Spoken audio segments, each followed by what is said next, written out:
Okay, I welcome all of you once again.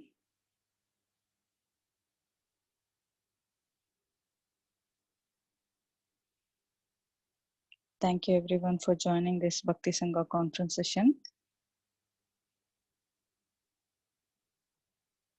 Mataji, can you start the recording? It's recording, Mataji. It will not give the sound, but it's recording. Okay, Mataji. Yeah. So today's Srimad Bhagavatam session will be given by His Grace Chaitanya Leela Prabhuji. Hare Krishna Prabhuji, you are there on the call. Hare Krishna Mataji, I'm there. Hare Krishna Prabhuji. Dandavas Pranam, Srila Prabhupada ki jai, Guru Maharaj ki jai. Thank you, Prabhuji, for giving your valuable association in this Bhakti Sangha conference session and giving your valuable time for us in this session. Thank you so much, Prabhuji. We are really fortunate to hear you today on the Srimad Bhagavatam. Thank you, Prabhuji. You can take over the call. Om Namo Bhagavate Vasudevaya. Om Namo Bhagavate Vasudevaya. Om Namo Bhagavate Vasudevaya. Om Jnanatimirandhasya Jnananjana Shalakaya Chakshurunmilitam Yena Tasmai Shri Gurave Namaha Shri Chaitanya Manobhishtam Sthapitam Yena Bhutale Swayam Rupa Kadamahyam Dadati Swapadantikam Vandeham Shri Guruhum Shri Yuta Padkamalam Shri Gurun Vaishnavamscha Shri Rupam Sagrajatam Sahagana Raghunathanvitam Tam Sajivam Sadvaitam Savadhutam Parijana Sahitam Krishna Chaitanya Devam Shri Radha Krishna Padan Sahagana Lalita Shri Vishakhanvitamscha He Krishna Karuna Sindhu Deenabandhu Jagatpate Gopesha Gopika Kanta Radha Kanta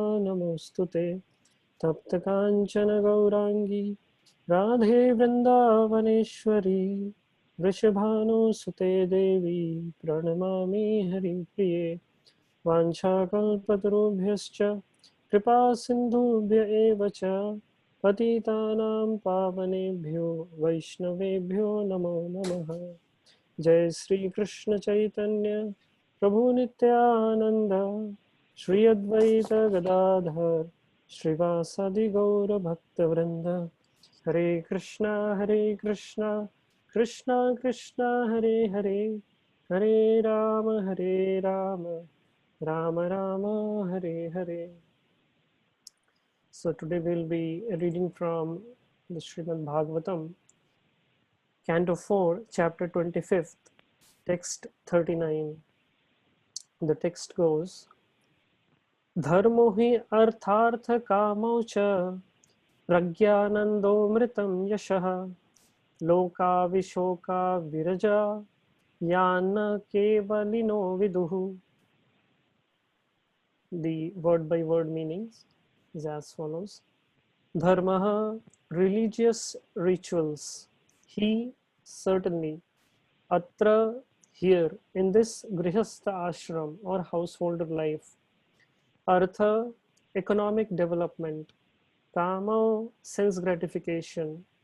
Cha, and Prajanandaha, the pleasure of generations. Amritam, the results of sacrifice. Yashaha, reputation. Loka, planetary systems. Vishoka, without lamentation. Viraja, without disease. Yan, which. Na, never. Kevalinaha, the transcendentalists. Viduhu, no. Translation and purport by His Divine Grace Srila A.C. Bhaktivedanta Swami Srila Prabhupada. Translation. The woman continued, in this material world, a householder's life brings all kinds of happiness in religion, economic development, sense gratification and the begetting of children, sons, and grandsons. After that, one may desire liberation as well as material reputation. The householder can appreciate the results of sacrifices, which enables him to gain promotion to superior planetary systems. All this material happiness is practically unknown to the transcendentalists. They cannot even imagine such happiness. Purport. According to Vedic instructions, there are two paths for human activities. One is called Pravritti Marg and the other is called Nivritti Marg. The basic principle for either of these paths is religious life. In animal life, there is only Pravritti Marg. Pravritti Marg means sense enjoyment, and Nivritti Marg means spiritual advancement. In the life of animals and demons, there is no conception of Nivritti Marg, nor is there any actual conception of Pravritti Marg. Pravritti Marg maintains that even though one has the propensity for sense gratification, he can gratify his senses according to the directions of the Vedic injunctions. For example, everyone has the propensity for sex life, but in demoniac civilization, sex is enjoyed without restriction. According to Vedic culture, sex is enjoyed under Vedic instructions. Thus, the Vedas give direction to civilized human beings to enable them to satisfy their propensities for sense gratification. In the Nivritti Marg, however, on the path of transcendental realization, sex is completely forbidden. The social orders are divided into four parts: Brahmacharya, Grihastha, Vanaprastha, and Sannyas. And only in the householder life can the Pravritti Marg be encouraged or accepted according to Vedic instructions. In the orders of Brahmacharya, Vanaprastha, and Sannyas, there are no facilities for sex.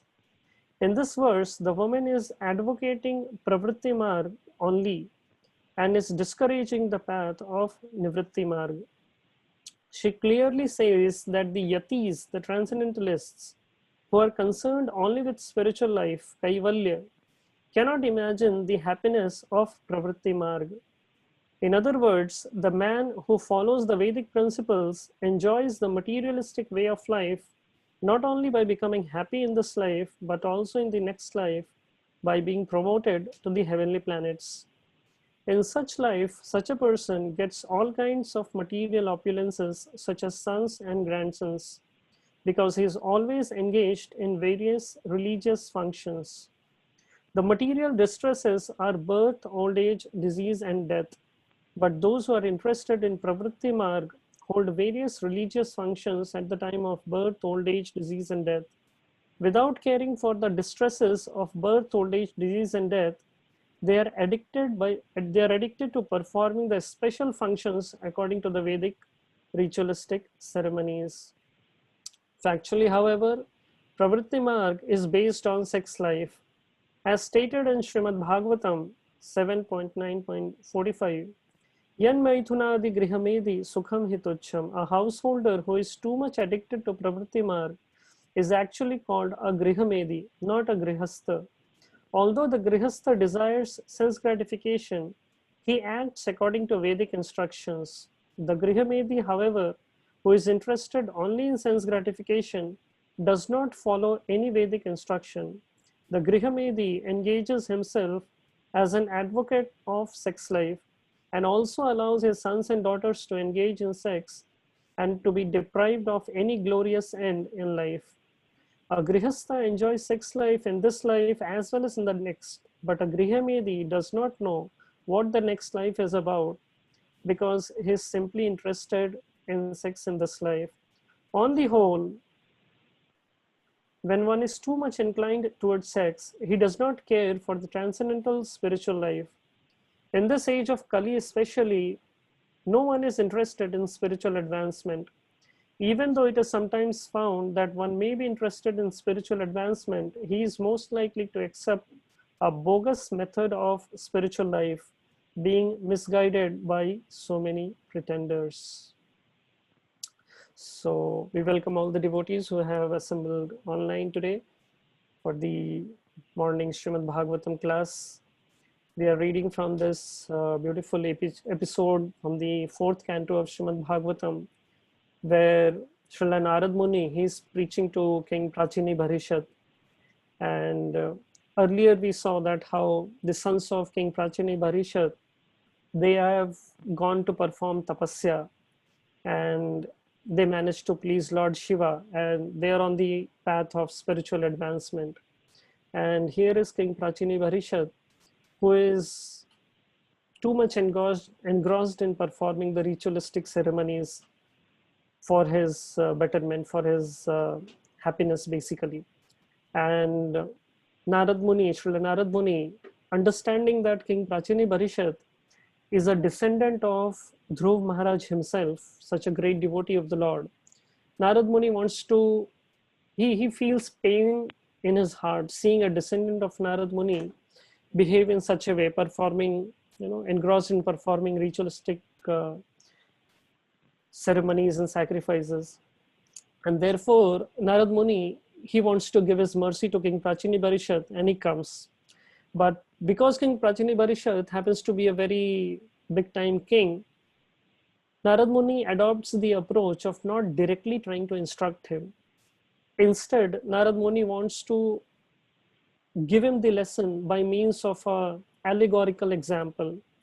And in this allegorical example, the allegorical story of King Puranjan, Narad Muni starts describing about this personality, this great King Puranjan, at one time, at how this Puranjan is filled with desires, material desires, and he reaches this beautiful city with 9 gates.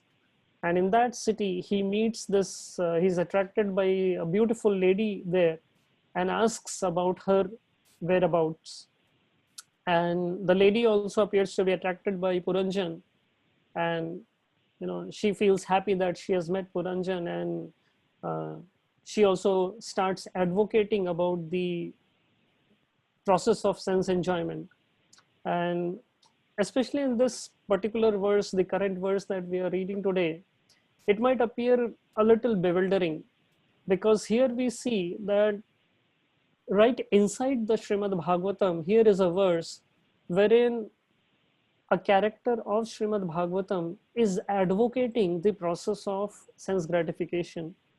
And one may start to question that, is Srimad Bhagavatam really encouraging the readers to adopt a life that is focused on sex enjoyment? Is Srimad Bhagavatam appreciating all those who are absorbed in the pursuit of material happiness, just like the lady, the Puranjan and Puranjani, as will be revealed in the later verses? And is Srimad Bhagavatam trying to downplay the position of those on the path of transcendence? No, actually, we'll discuss in a meeting today that how we need to see all these statements of the scriptures from a different light. These different statements of the scriptures, they cannot be taken on face value. Instead, these statements need to be understood in the right perspective. So yes, definitely we see how in this material world, the mercy of the Supreme Personality of Godhead is omnipresent, is like present everywhere. And this mercy of the Supreme Personality of Godhead, Lord Sri Krishna himself, manifests in 2 ways. The Supreme Lord, he facilitates the material desires of the living beings by creating an entire material universe, an entire material creation for that matter. So yes, there is facilitation to facilitate the desires of the souls who want to enjoy separate from Krishna. But then along with facilitation, Krishna, he also provides ways of realization, wherein a living entity sooner or later understands his mistake and he embarks on the process of rectification. So yes, Krishna provides facilitation and Krishna provides realization. And he provides this realization through the method of Guru, Sadhu, and Shastra. So yes, the help is there. The help has been provided by the Supreme Lord. Now the question is, how do the conditioned souls in this material creation actually take benefit of the help that is being provided by Krishna? Because if we look at the scriptures, for example, we're discussing on these explanations, quote unquote, the bewildering statements. The Lady Puranjani here is advocating sense gratification, the kind of enjoyment that's there in sex life, and so on and so forth. And one may start feeling that, Srimad Bhagavatam is actually meant for our upliftment. So why such types of descriptions are present herein? So when we talk about scriptures, there are two things that's there. The challenges in our approaching the scriptures is twofold. The very first challenge is in understanding the content of the scriptures. The content of the scriptures, it is both comprehensive as well as complex. The scriptures, they are said to be divided into two broad categories, the Shrutis and the Smritis. The Shrutis, they are the incidents, or they are the narrations that great personalities, they heard from their superiors and they are presenting them as it is. So that is one part of the scriptures, the Shrutis. And then there are the Smritis. Smritis are those narrations which great personalities, they have heard in the past and they present it as they remember. It need not be as it is. So it is explained that, the four Vedas, the four Vedas, they are the part of the Shrutis. And along with the four Vedas, there are the Samhitas, and then there are the Upanishads. And then along with the four Vedas, there are the Upavedas. So they are, they come under the category of Shruti. In the category of Smriti come the Pancharatras, the Itihasas, historical accounts like the Ramayana, the Mahabharata, and the 18 Puranas. They come under the category of Smriti. And when we discuss that scriptures are meant for the well-being of everyone should resort to the instructions. The question is, how do we approach such a vast piece of literature, such a comprehensive piece of advice that is given?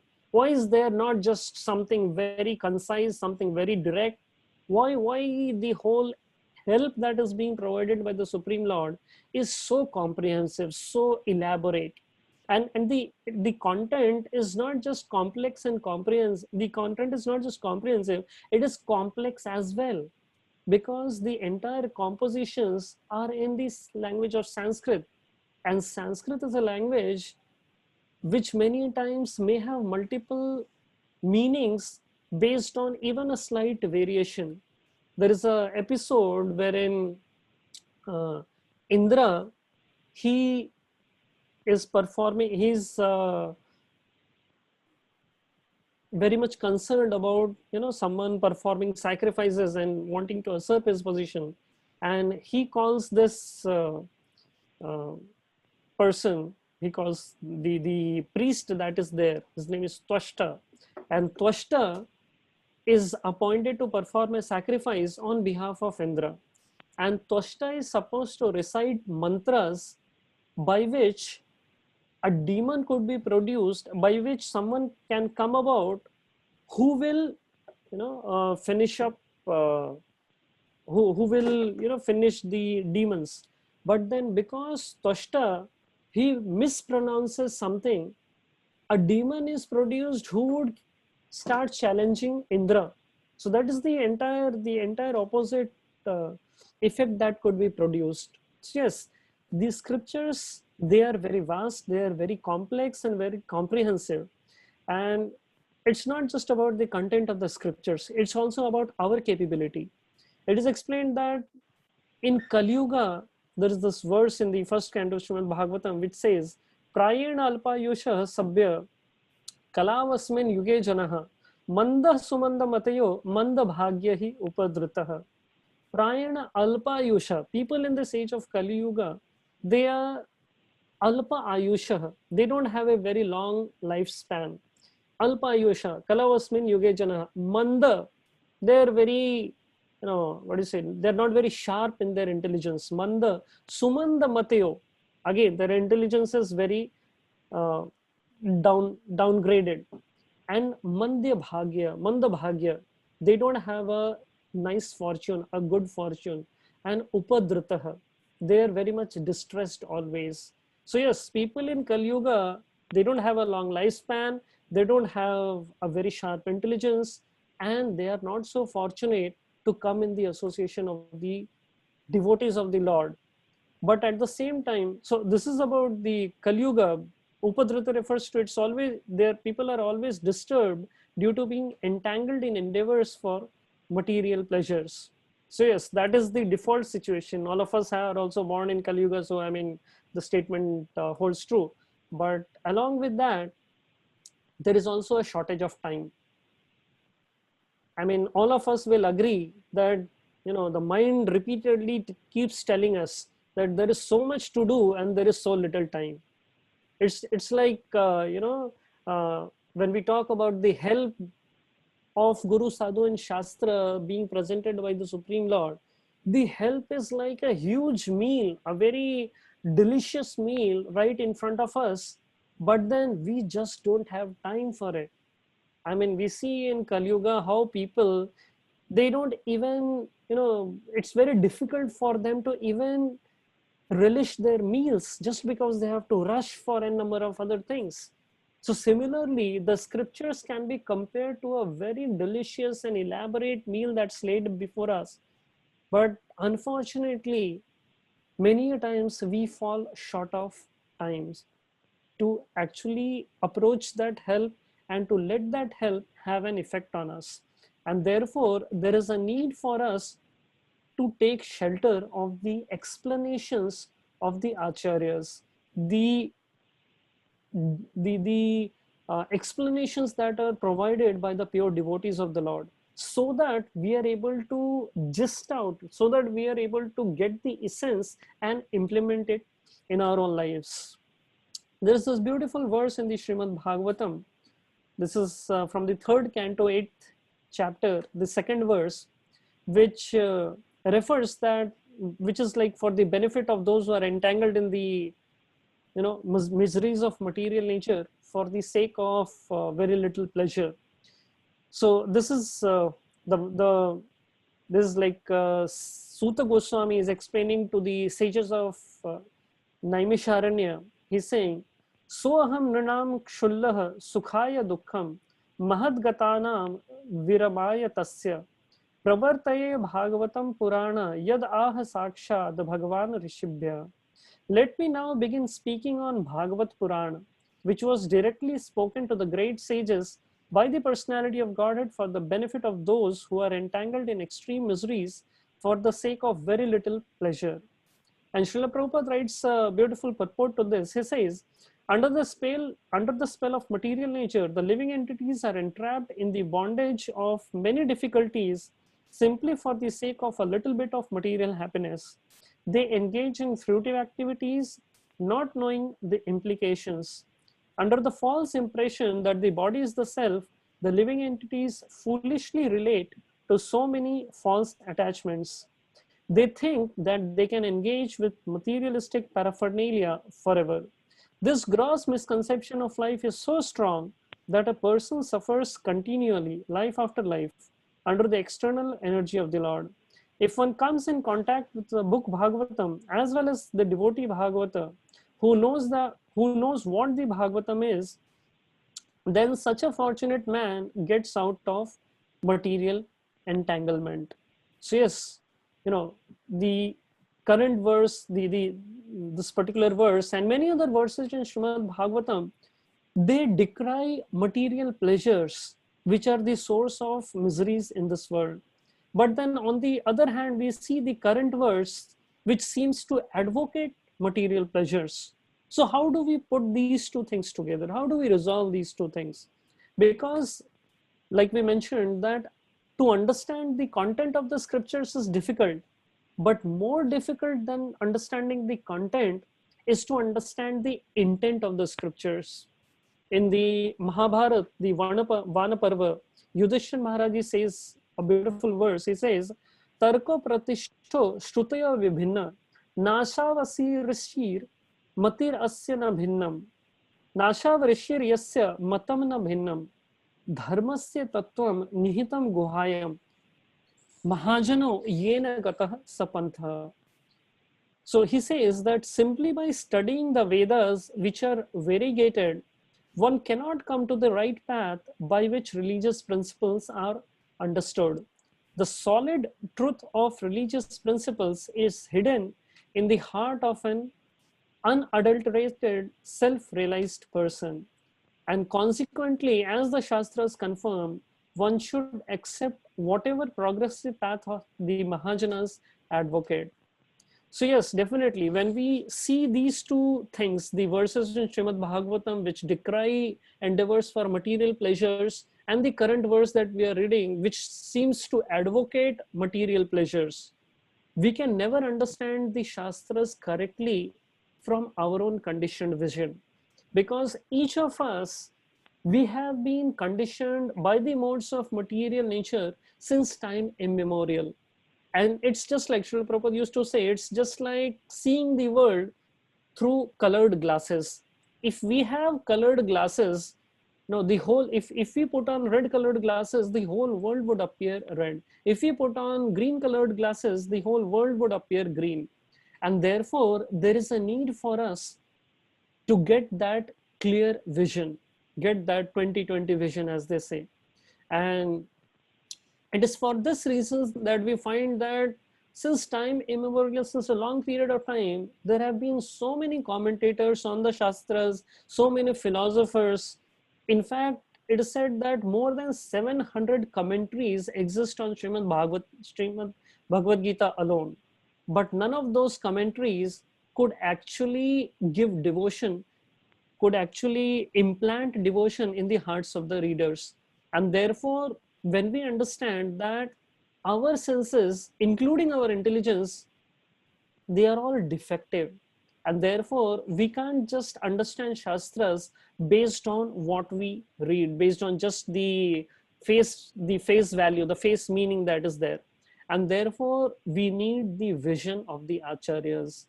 When we go through the purports of Srila Prabhupada, these purports, they give us the right vision, they give us the right light in which to see and extract the right lessons from the verses of the Shastras. And this vision of the Acharyas, they can be compared to like putting on a set of binoculars. When we put on a set of binoculars, we are able to actually perceive the great, huge reality very clearly. And therefore, when we understand these statements of the Shastras by the vision of the Acharyas, through the vision of the Parampara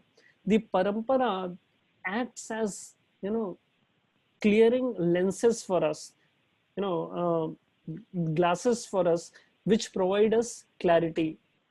Just like in the Bhagavad Gita, Krishna also says in the 4th chapter, I guess, Tad vidhi pranipatena pariprashnena sevaya updekshanti te jnanam jnaninas tattvadarshina. In this particular verse, Srila Prabhupada writes that the path of spiritual realization is undoubtedly difficult. Mind this very important sentence. Prabhupada is writing that the path of spiritual realization is undoubtedly difficult. And the Lord therefore advises us to approach a bona fide spiritual master in the line of disciplic succession from the Lord himself. And further, Srila Prabhupada, he quotes from the Srimad Bhagavatam. He says, Dharmam tu sakshat bhagavat pranitam. The path of religion is directly enunciated by the Lord. Therefore, mental speculation or dry arguments cannot help lead one to the right path. Nor by independent study of books of knowledge can one progress in spiritual life. One has to approach a bona fide spiritual master to receive the knowledge. Such a spiritual master should be accepted in full surrender, and one should serve the spiritual master like a menial servant without false prestige, because the satisfaction, now please mind, this is a very, again, a very important sentence Prabhupada is writing here. He says, satisfaction of the self-realized spiritual master is the secret of advancement in spiritual life.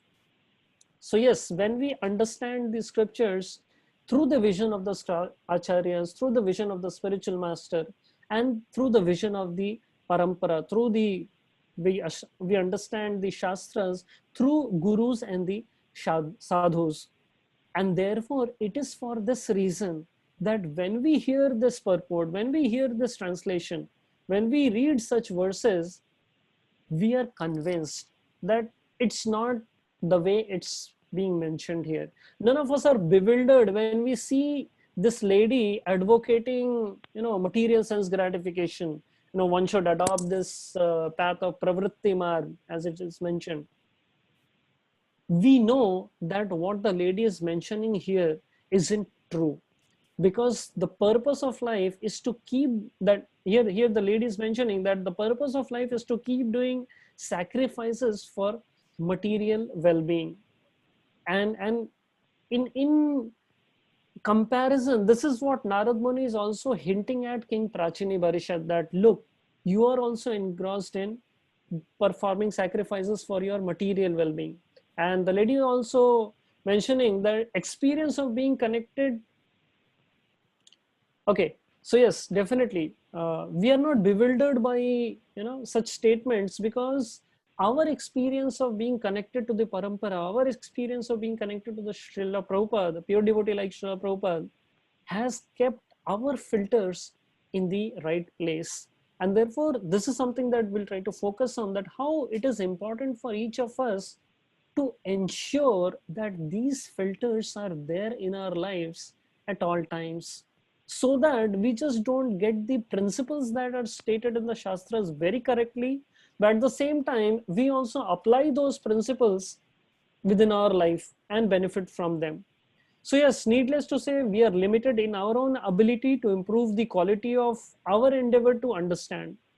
We have a certain limitation by which we can dig deep into the Shastras and understand elicit the meanings of the Shastras. Yes, we have our own limitations, but then we are not limited in our ability to improve the quality of our endeavor. The quality of our endeavor may be limited. We can't do much beyond. Like when we read the Sanskrit verses, maybe a lot of them will just go above our head. We won't just understand it. So yes, we may not be able to fathom the quality because we have those limitations, but at the same time, we don't have a limitation on the quantity of our endeavor that we can put in. So yes, we are restricted by our quality of endeavors, and it is for this reason that we have the help of the acharyas, we have the help of the parampara, by which we can understand things in a much better light. And at the same time, we also improve in our quantity of the endeavor that we put in understanding these scriptures. And therefore it is said that yes, the Bhaktivedanta purports that Srila Prabhupada has written, one should give time to allow those purports to sink within our intelligence and act. Just like when we do gardening, a principle of gardening is that the sapling needs to be watered regularly. We can't just have a huge barrel of water and put it all at once on the sapling and think for that we are done for the week.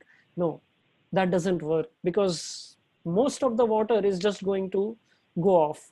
But when that sapling is watered day after day, that is what nourishes the sapling right from within, and the sapling grows into a beautiful plant over a period of time. So similarly, yes, our intelligence is also like that sapling, and this sapling is the sapling of the Bhakti Lata. And the roots of that Bhakti Lata is the spiritual intelligence that is there lying dormant within us. And by the process of sadhana bhakti, when we water those roots of spiritual intelligence, this water is like the ninefold processes of devotional service, shravanam, kirtanam, and the other processes basically. So when there is a regular watering of the sapling of Bhakti Lata, that is when the roots get strengthened. That is when the spiritual intelligence is strengthened. So yes, strong sadhana leads to a strong intelligence. Regular watering of the roots, regular watering of the sapling strengthens the roots of spiritual intelligence. And this strong intelligence helps one to discriminate what is beneficial and what is not beneficial for us. Anukulasya sankalpah pratikulasya varjanam. So yes, strong sadhana will lead to a strong intelligence, and a strong spiritual intelligence gives rise to a strong desire to serve the Lord and his devotees. So yes, good sadhana leads to good intelligence leads to a good desire to serve, and a good desire to serve is blessed by the Lord in the form of strong fruits of realization. Just like the sapling, when it grows into a big, beautiful plant, the plant produces colorful flowers and very delicious fruits. So these are the fruits of spiritual realization that comes about as a result of a strong desire to serve the Supreme Lord. And we see this in the example of Dhruva Maharaj, how Dhruva Maharaj, in the very beginning of his life, he had a very unpleasant experience, which led to a confusion in his duty. What do I do now? I have been humiliated by my stepmother. What should I be doing now? So similarly, even in our own lives, we may be going through n number of unpleasant experiences which lead us to a confusion in performing our duties. But then this confusion was resolved by Dhruv Maharaj by the guidance of Suniti and Narad Muni. So Dhruv Maharaj didn't allow himself to be confused. He approached a qualified person. He approached his mother, who instructed him that what you're looking for can only be provided by the Supreme Personality of Godhead, and therefore I think you should go ahead with such and such thing. And sure enough, he went ahead with that, and later on he met Narad Muni, who further instructed him. So yes, an experience led to confusion, but the confusion was resolved by proper guidance, and this guidance helped him perform his sadhana as instructed by his his mother and Narad Muni. And his sadhana gave birth to determination in spite of setbacks, and that determination fetched the mercy of the Supreme Lord, by which he could actually serve for many thousands of years. And born out of that service was sound spiritual realizations of Dhruv Maharaj. So yes, similarly, when we have the blessings of these Bhakti Vedanta purports, it behooves us. It behooves us to receive those instructions and apply them within our lives. And using those instructions, not just to receive those instructions, but allowing those instructions to rectify the way we operate in this material world. So yes, these explanations provided by the acharyas, they have the capability to rectify how we live in this life. And this rectification, this adoption of a proper spiritual practices, this is what gives rise to realizations. And therefore it is said that the scriptures, Prabhupada, you often use this term, the revealed scriptures. Why did he use the term the revealed scriptures?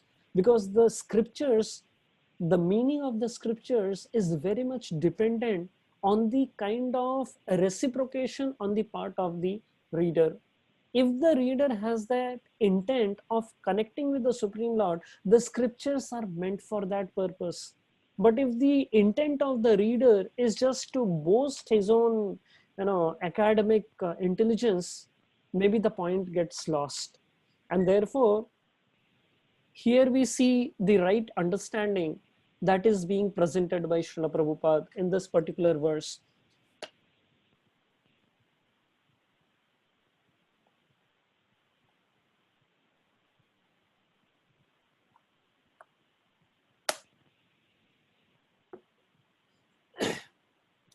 Srila Prabhupada, Srila Prabhupada, he is giving us the correct understanding to this particular verse, where he is mentioning that according to Vedic instructions, there are two paths for human activities. The first path is known as Pravritti Marg, and the other is known as the Nivritti Marg. The Pravritti Marg is the process of sense enjoyment, and the Nivritti Marg means spiritual advancement. And Prabhupada writes herein that Pravritti Marg maintains that even though Pravritti Marg maintains that even though one has the propensity for sense gratification, he can gratify his senses according to the directions of the Vedic injunctions. For example, everyone has the propensity for sex life, but in demoniac civilization, sex is enjoyed without restriction.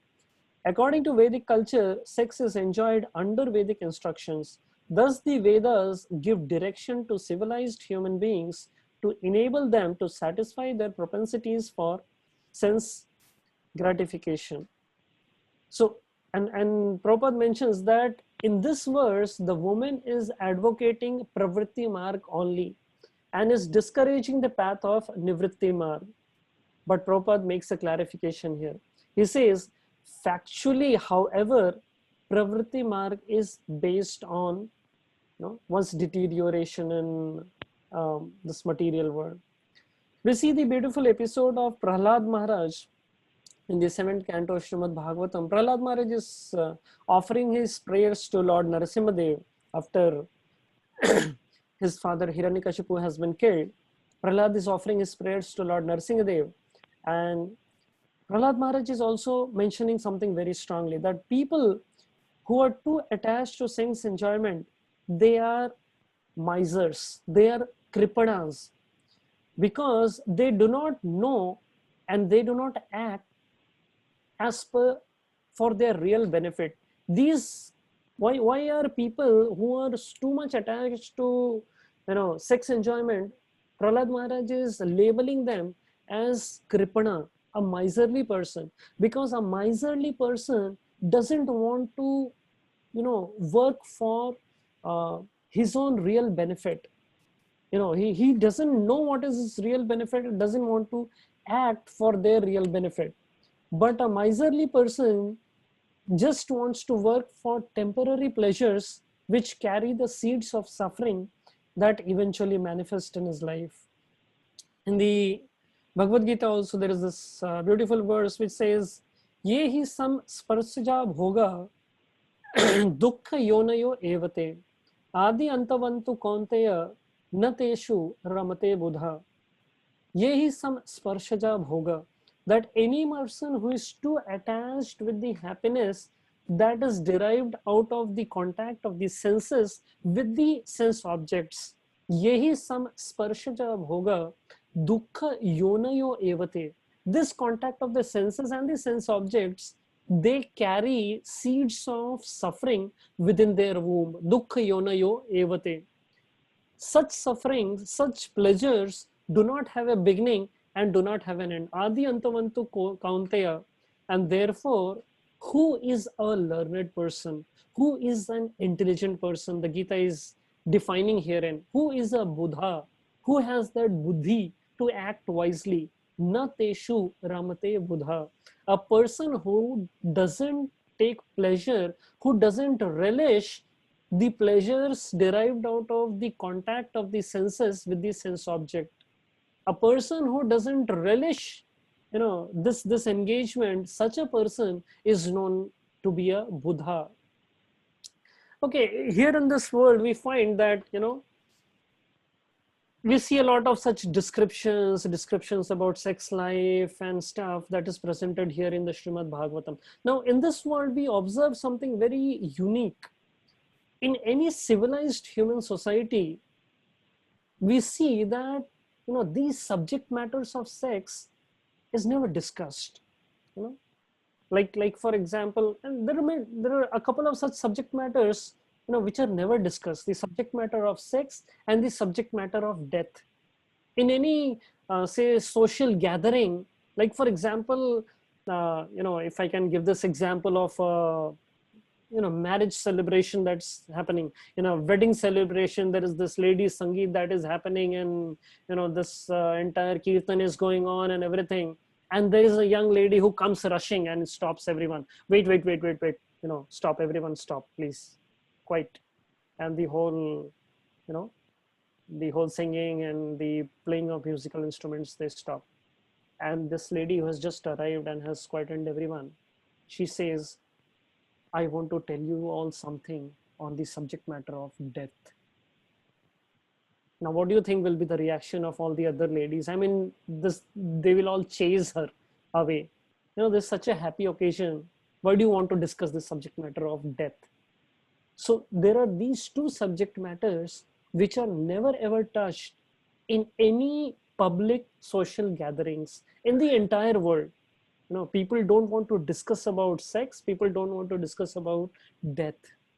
But when we look at the scriptures, when we look at the Shastras, we find that these topics are repeatedly discussed all over the scriptures, all over the Srimad Bhagavatam. In the Bhagavad Gita, we find right in the second chapter, Krishna is explaining about the difference between the soul and the body, and what happens if the soul leaves the body, and so on and so forth.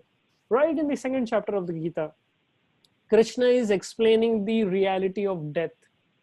And in the Srimad Bhagavatam, we discuss repeatedly, you know, the story of Puranjan, the story of Ajamil, the story of Pururava, all discussing about, you know, sex, the implications. That is because, you know, scriptures, they repeatedly clarify these subject matters, because one subject matter deals with the preparation, deals with the goal, what is the direction in which your activities should be, you know, dovetailed. So yes, the subject matter of death deals with the preparation, the right kind of preparation that should be in place to reach the right destination. And the second subject matter, the subject matter of sex, deals with the precaution. Repeatedly in the scriptures warn us. The scriptures warn us to give away, to give up that attachment to material sense enjoyment.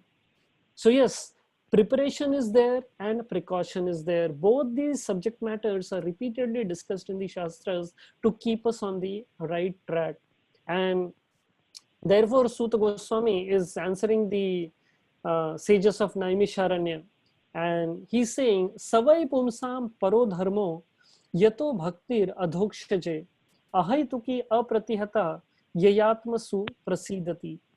And Srila Prabhupada, even in this particular verse, he throws a good amount of light on these two aspects, the aspect of Pravritti Marg and the aspect of Nivritti Marg. And yeah.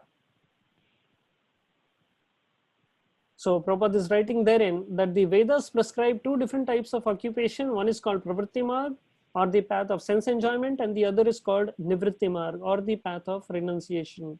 The path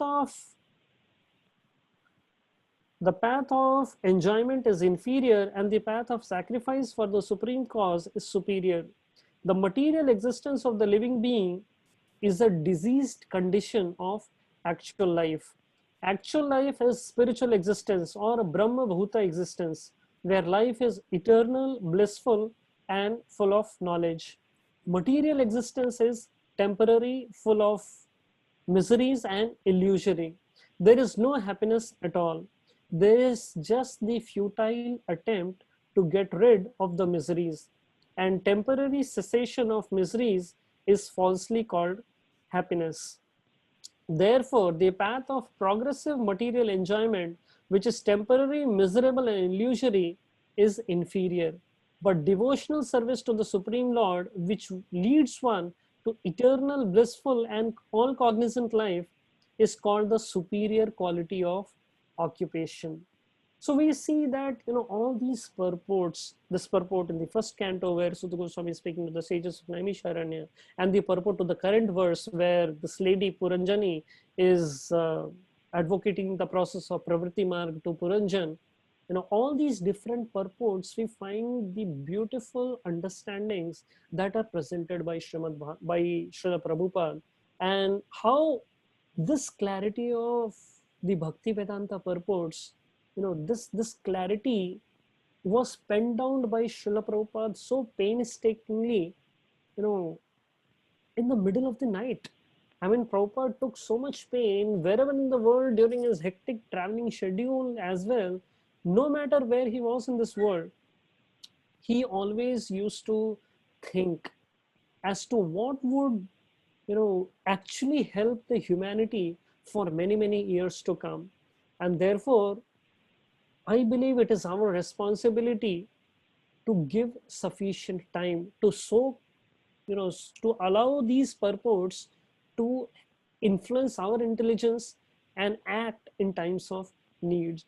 I'll end with a beautiful shloka in the Chaitanya Charitamrita, Adi Leela, which says, Siddhanta bolia chitte na koroho alas, iha haite Krishna lage sudridha manas. Siddhanta bolia chitte. When it comes to understanding the conclusions of the scriptures, Siddhanta, when it comes to understanding the content and the intent of the scriptures, Siddhanta bolia chitte na korolas. Do not have an iota of laziness within your heart when it comes to understanding the essence, because it is that essence of the Shastras. Iha haite Krishna lage sudridha manas. What happens when we actually wholeheartedly we allow and we imbibe all these essence of the Shastras to come within our intelligence? Yeah, it is said that a sincere student should not neglect the discussion of such conclusions, considering them controversial, for such discussions strengthen the mind, and therefore one mind becomes attached to Sri Krishna. So yes, when we resort to the purports and when we hear and read these purports scrutinizingly, not only do we get a clarity, but these purports also strengthen our mind to become attached to the lotus feet of Sri Krishna. And what is the result of this regular reading, the regular watering of the roots that we are discussing, is that one becomes firmly fixed in four things, in understanding four things.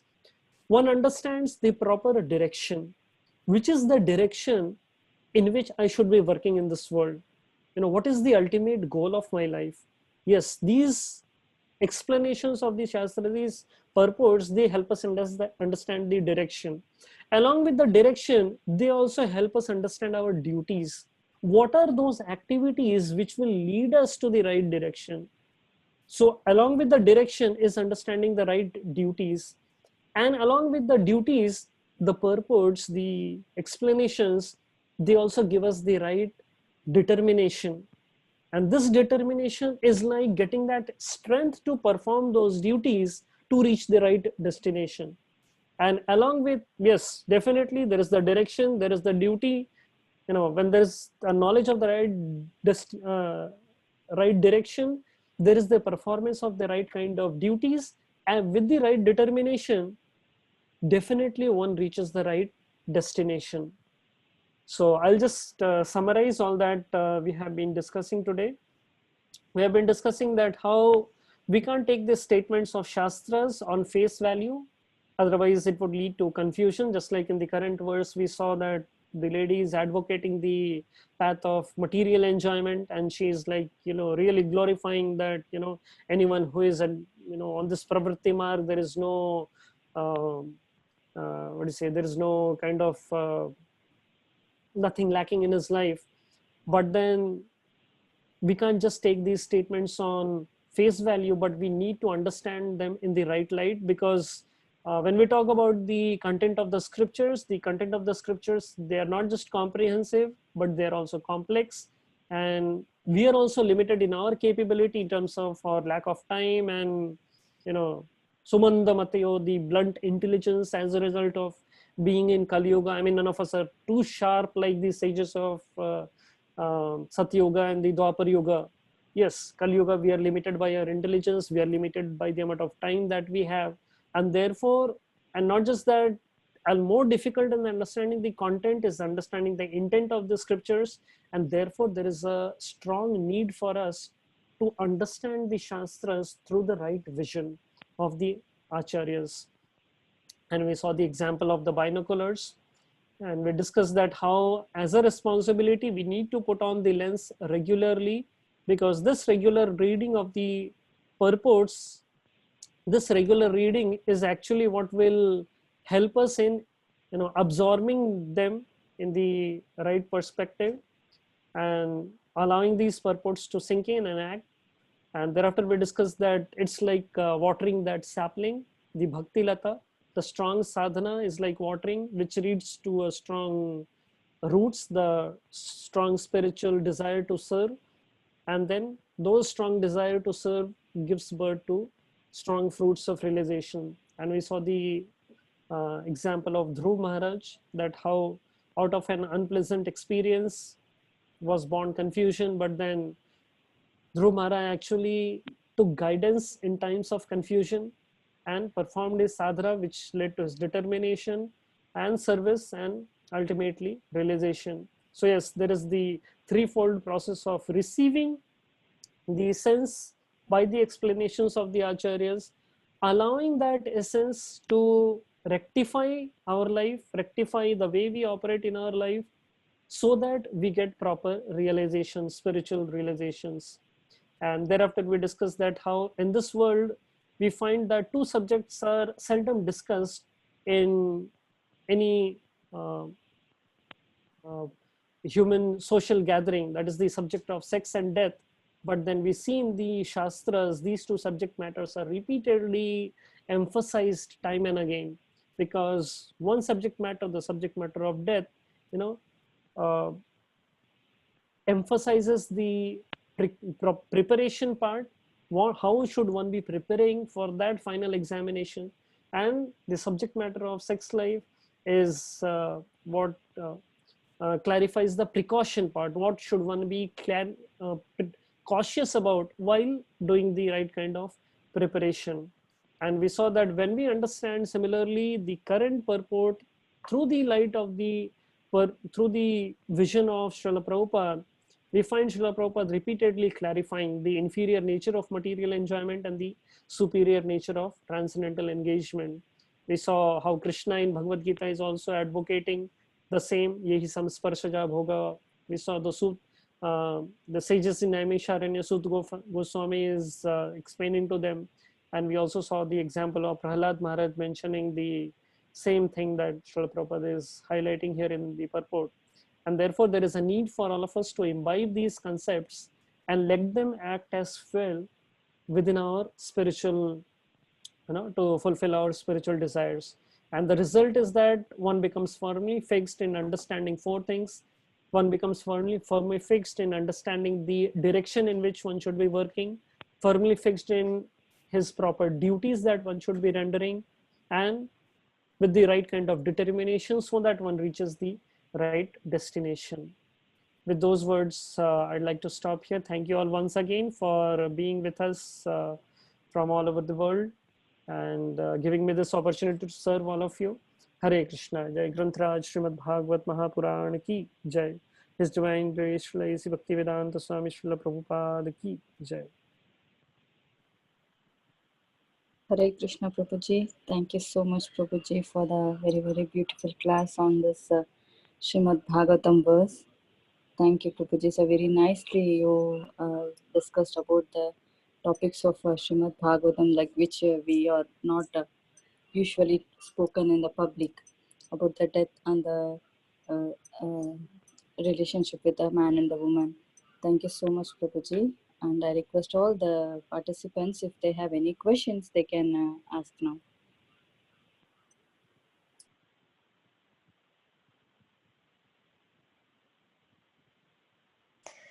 Hare Krishna Prabhuji, Dandat Pranams.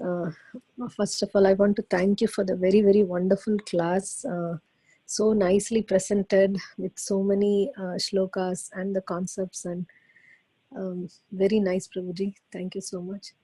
So my question is, usually when we read a Shastra, it's a very superficial reading first time, and then when we read it again and again and again, only then are we able to make any sense of it.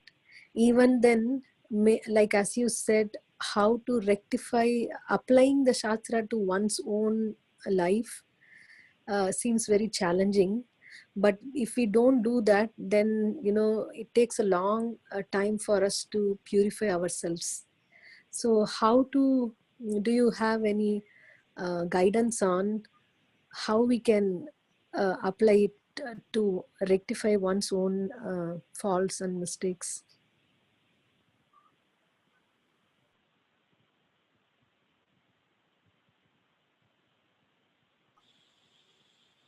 Prabhuji, I think you are on mute. Anybody is able to hear Prabhuji?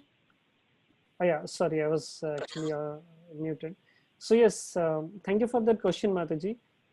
Definitely, when we talk about applying the instructions of the Shastras, it's not always easy.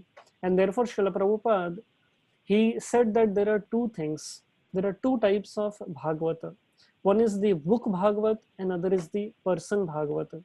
And therefore, we understand, just like we understand how a bona fide person Bhagavat is from the descriptions that are mentioned in the book Bhagavat. Similarly, when we find challenges, when we find difficulties in understanding the statements of the scriptures, in applying the statements of the scriptures, we need to have the guidance and help of the person Bhagavat. And therefore, when these two things are there in our life, we have our own endeavors in trying to understand the book Bhagavat, as well as the help and guidance of the person Bhagavat. That is when we are actually able to implement things in the right perspective. And therefore, by the grace of Srila Prabhupada, we are so fortunate that we have the association of devotees from all over the world, with such deep realizations of the Shastras. I mean, there are so many devotees all over the world who have actually put in that great endeavor to understand the purports of Srila Prabhupada. And what to talk of the direct disciples of Srila Prabhupada, who have had the fortune of actually understanding the intent on a personal level from His Divine Grace Srila Prabhupada himself.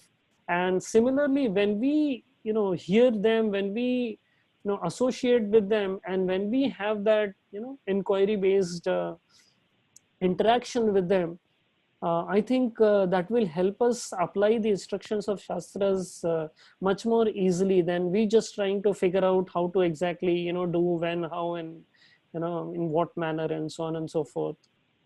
So I guess does that help you in some way or the other, Madhvi? Yes, Prabhuji, very much, very much. Now I could make sense that, many times devotees are the ones who have helped me apply this whenever we have doubts. And also speakers like you, when you talk your realizations, it happens that sometimes what questions we have and what situations we are facing, we are getting answers through your lectures. Yeah, thank you so much, Prabhuji. I mean, I don't have any realizations as such. I'm just repeating and whatever I've been hearing from a number of other places. Thank Do you we so have much. any other questions?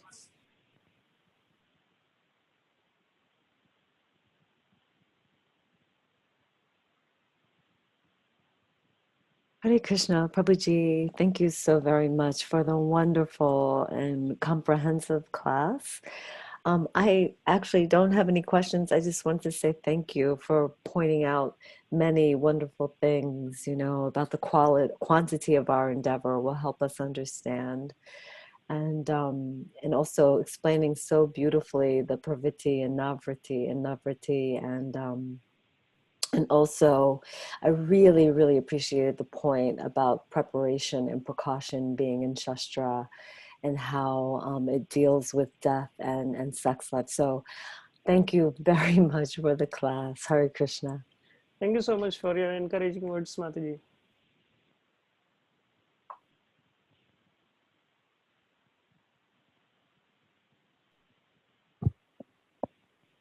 Hare Krishna Prabhuji, thank you so much for the very comprehensive class, dealing with the purport so thoroughly and giving your realizations and very interesting analogies. It was very, very nice to hear. And yes, Prabhu, thank you very much. Thank you for coming on the call. Hare Krishna. Hare Krishna Prabhuji, Dandot Pranam, Srila Prabhupada ki Jai, Guru Maharaj ki Jai.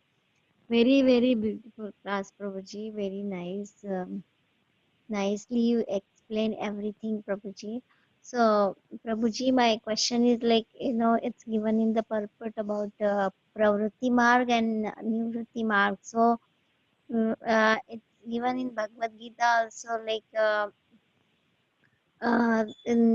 people may get entangled in the flowery language of Vedas, and we see in this chapter King Prachina Bari is doing a lot of karma kanda, but in this purport it's spoken not just pravritti marg, it's spoken about nivritti marg also.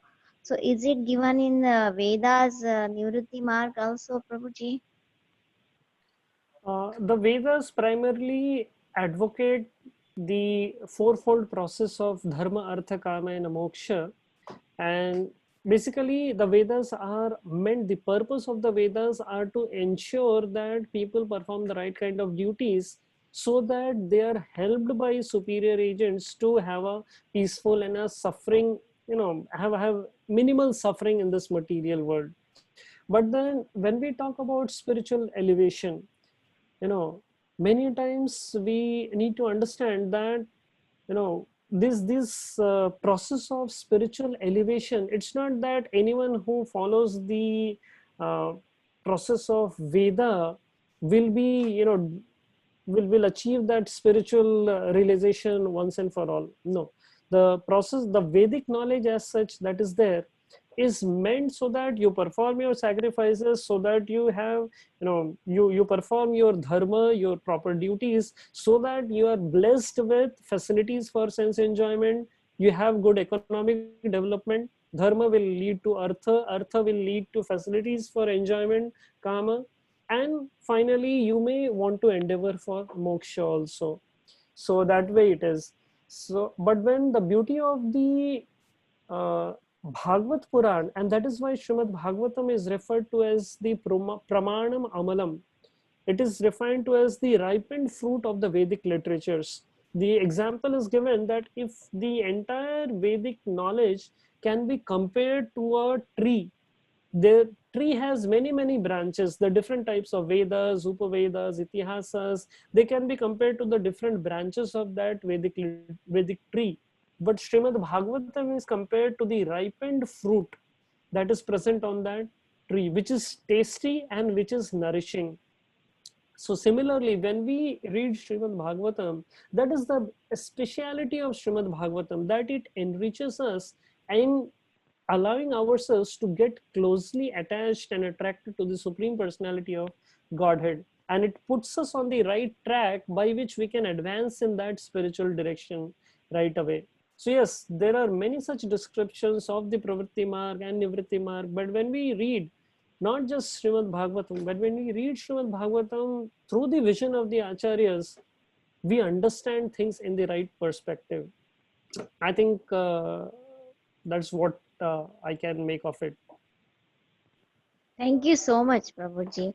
Also, Prabhuji, you told the story about Indra and the priest who was doing the Yeah, sacrifice and he Pashta.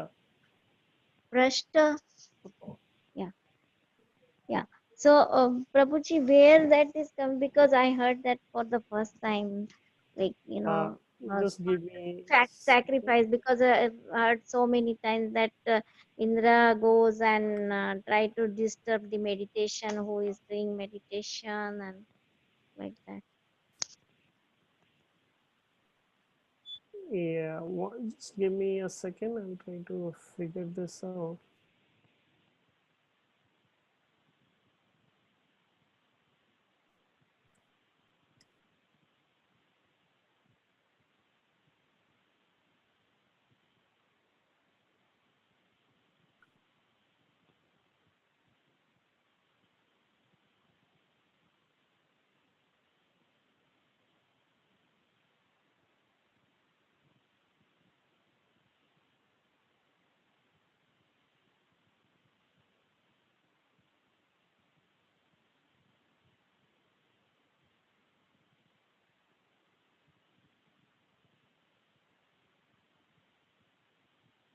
Yeah, this is in the 6th canto of Srimad Bhagavatam, the 7th chapter.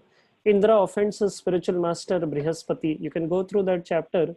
I repeat, Srimad Bhagavatam, 6th canto, 7th chapter.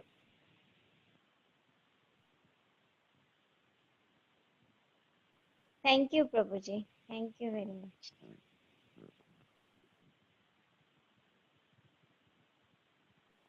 And very, very beautiful class, Prabhuji. Thank you so much.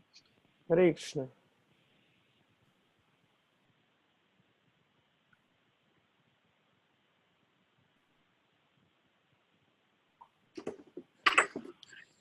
If there are any questions or comments at this point of time. Hare Krishna, Prabhuji and all devotees. Prabhuji, such a wonderful session, very informative and also spiritual. Thank you so much.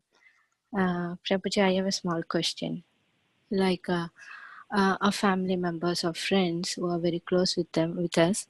So when we talk to them or tell them about any good Bhagavatam stories or the informations in Bhagavatam, recently I encountered a question. They said me, I'm a bhakta. I have bhakti in God. I don't do any abacharas to devotees or God. But why should I read all these stories like Bhagavatam or Bhagavad Gita? I'm happy with my bhakti. Yeah. So you don't disturb me. You I just know stop there's me. a there's Yeah. a yeah, Yeah. this is a very typical kind of excuse, we can call it, that's given by many people, especially here in India. We find that everyone claims themselves to be a spiritually elevated personality. You know, a big bhakta. We are all engrossed in all types of different spiritual practices, and I mean, everyone is into something basically, and people are proud that at least I have this, aspect in my life. But we understand that whatever practices that we are into, we should also have the understanding of the purpose of those practices and the knowledge behind them. Because if the practice is lacking the understanding of the purpose, the practice just remains a ritualistic practice. If I don't know why am I doing, what am I doing, if that understanding is not present, then no matter what we do, we may not, reach up to the right benefit as well. And more to say, people say us that, sorry, when I go through all these, I have this devotion and I have all this, bhakti within my heart. It's like a simple understanding that if we have the knowledge of the scriptures, if we have the understanding of the purpose, whatever we are mentioning is advocated by the scriptures themselves. The 7th canto mentions that how devotion, there is a process. It is not an emotional activity. It is a scientific activity. There is a process that needs to be learned and needs to be performed in an informed manner. Just like any activity, a person who goes out to a job or joins a new company, when a person joins a new company, everything is new to him. The entire work is new to him. And the context is explained to him. The process is explained to him. Uh, the entire scenario is explained to him, and only when he understands the process that's in place, he understands the place that is in, the circumstances, the background of what he'll be working on, and how things have to be performed, only then he can perform his activity in an informed manner. If he just starts working, starts working without understanding what he's supposed to do, actually, it won't make any sense. So similarly, when we talk about performing devotional service also, devotional service should be performed in an informed manner. It can't be performed on a very sentimental manner, in a very emotional manner, because such emotional and sentimental performance of devotional service, they are very shaky in nature. We often use this example of big redwood trees. His Holiness Radhanath Swami Maharaj, he often gives this example of the redwood trees in California, and he explains that how these redwood trees, they have very strong and very deep roots.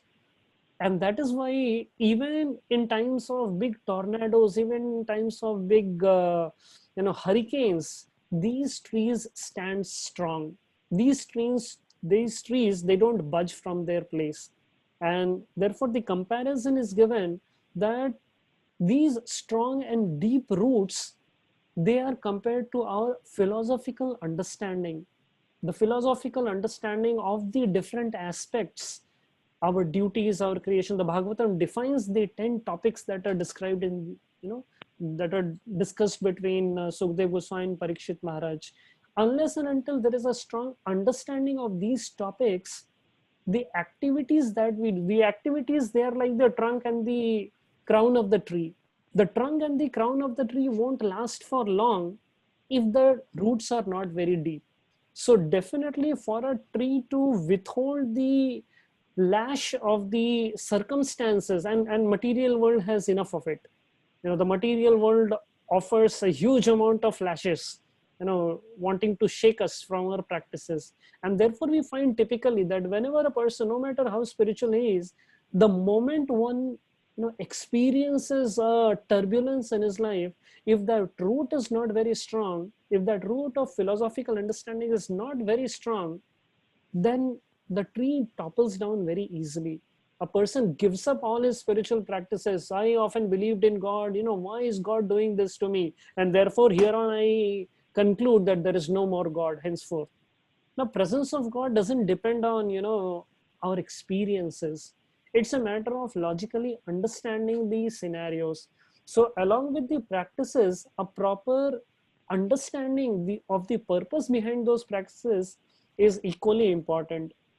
And therefore, Srila Prabhupada, he often used to say that there are two things. One is the process of Pancharatriki Vidhi, or the process of deity worship, or if we can extend that analogy, the process of all devotional activities that we do. And on the other hand is the process of Bhagavata Vidhi, understanding the philosophy. And like we mentioned in the last verse, Siddhanta bolia chitte na koroho alas. A person shouldn't be lazy in understanding the philosophical conclusions of the scriptures, because it is those philosophical explanations that actually strengthen our roots, our spiritual roots, and so that we remain firm and strong in all calamities of life, and we are all able to offer that shelter to other trees who may be on the verge of falling down. It is those strong trees which become a very strong support for the other trees as well. So I believe that it's more of a matter of logical understanding than just a emotional debate kind of a thing, where people should be willing to understand the purpose along with understanding their practices, keeping up with their practices. So does that help you? I don't know if that made sense. Yes, Prabhuji, very well, because normally devotees who put only the emotional attachment to God as a foundation, so that is when we get shaky and we start to question God at the time of some critical situation in the life.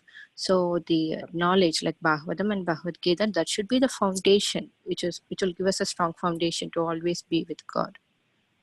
Yeah. Okay, thank you, Prabhuji. I can understand. Thank you so much, Prabhuji, for a wonderful session. Hare Krishna.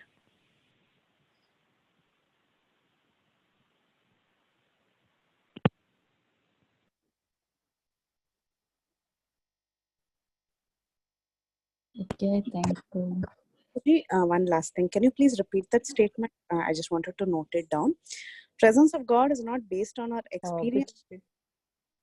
Presence of God is not based on our experiences, but how we logically understand. Is that what you were saying? Basically, the presence of Supreme Lord is not based on how what we experience in life. If we experience good things, we conclude God exists. If we experience turbulences, difficulties, distress, we come to a conclusion that God doesn't exist. So therefore, like I made the statement that one shouldn't understand theology, one shouldn't understand these spiritual aspects based on one's experiences, but based on the verdict of learned people. Just the way in any material science, we don't come to a conclusion that I feel that the value of gravitation constant, let's assume that it's like 7 meter per second square. No, we understand from authoritative sources, we understand from the learned people that the value of gravitation constant is 9.8 meter per second square, period. No arguments henceforth. Similarly, these spiritual concepts, they need to be understood from the proper authorities, and therefore we need to resort to those authorities for the correct understanding, not just relying on our experience, because experience keeps on changing. Reality is not dependent on individuals' experience. Reality is like universal. Thank you very much, Prabhuji. Very clear.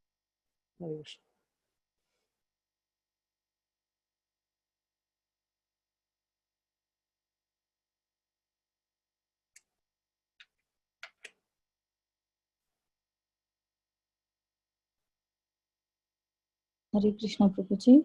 Yeah, if we have as we discussed previously, that the material things we shouldn't, with our experience, we shouldn't decide how God's presence and the realization. So, but in spiritually, can we see the realizations and the feelings of the presence of God? Can we relate with that, or we should be on the platform of sadhana and following the rules, script, standards?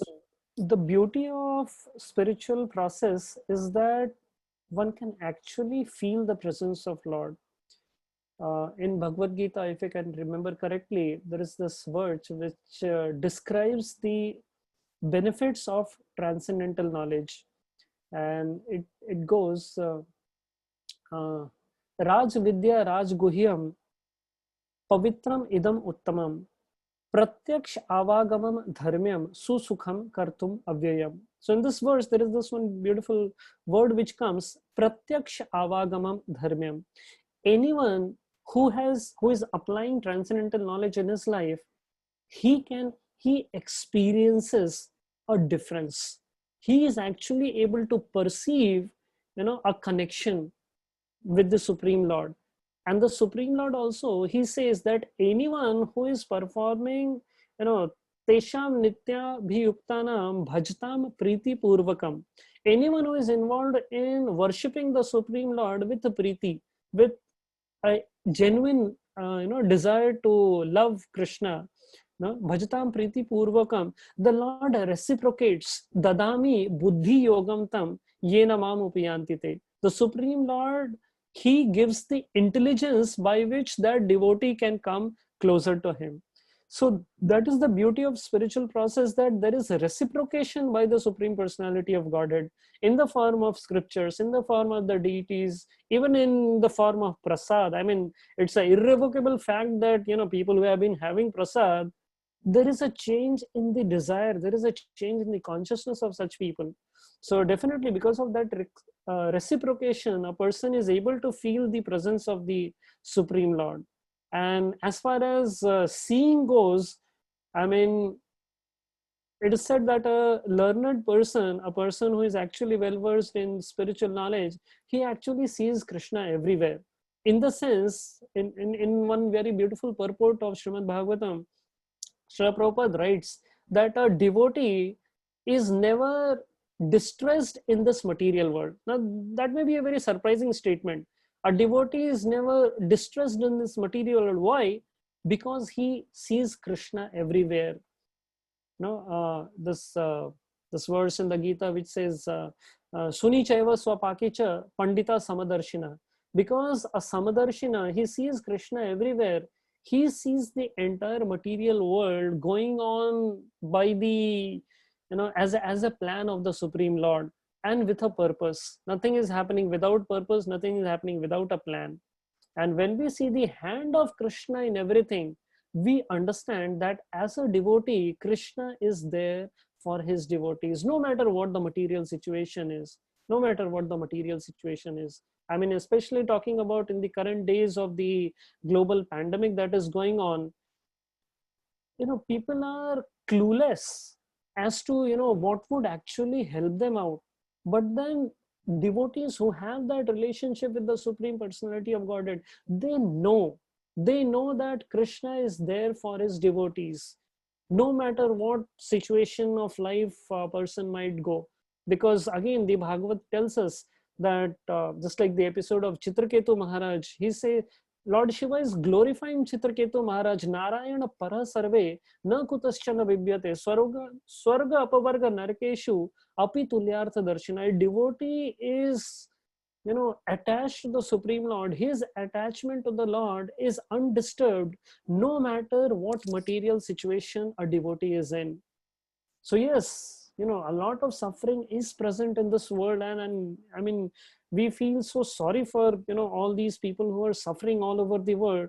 But at the same time, for a devotee of the Lord knows that Krishna is not going to, just give up with me. So I believe, yes, Krishna does reciprocate. It's not just a matter of theoretical presentation within the scriptures, but this process is actually pratyaksha avagamam dharma. One can actually perceive the hand of God like that.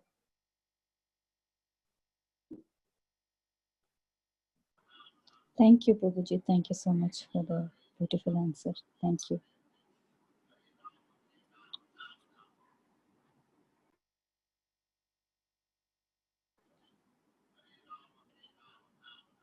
Okay, if there are no more questions or comments, should we end the call here? Yes, ma'am. Okay. We'll pay the obeisances to Prabhuji and all the Vaishnavas. Vancha kalpatarubhyascha kripa sindhu bhyevacha itanam pavanebhyo Vaishnavebhyo namo namaha. His Grace Chaitanya Leela Prabhuji ki jai. Hare Krishna. Thank you, Prabhuji. Thank you so much. Thank you, Prabhuji. Hare Krishna.